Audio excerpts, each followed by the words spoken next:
তোমাদেরকে একটা জিনিস দেখাই। আমি অনেকক্ষণ থেকে ছাদে কাজ করছি আর আমার নাকে খুব সুন্দর গন্ধ আসছে। তো প্রথমত আমি বুঝতে পারিনি, আমি ভাবছি বেলি ফুলের গন্ধ।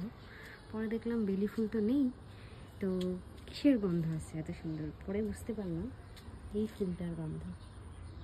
এত সুন্দর গন্ধ, কিছু বলার নেই, দারুণ গন্ধ। এই ফুলগুলো এখনও ফোটেও নি ঠিক মতো, পাপড়িগুলো এখনও আস্তে আস্তে পাপড়িগুলো খুলছে। আরও একটা জিনিস দেখাবো, এই যে ওই ফুলটাই এটা, শুধু এই ফুলটা কালকে ফুটেছিল আর আজকে এরকম কালার হয়ে গেছে, মানে একদিন পর ফুলটা হলুদ রঙ হয়ে যায়। তো কত অদ্ভুত। আর ওই ফুলটার থেকে কোনো গন্ধ আসছে না, গন্ধটা এই নতুন যেটা ফুটেছে এটার থেকেই আসছে। এই ফুলটার নাম হচ্ছে সিঙ্গেল পেটাল গন্ধরাজ বলি, গোল্ডেন গন্ধরাজ, যেহেতু হলুদ হয়ে যায় পরে ওর জন্য গোল্ডেন গন্ধরাজ বলে।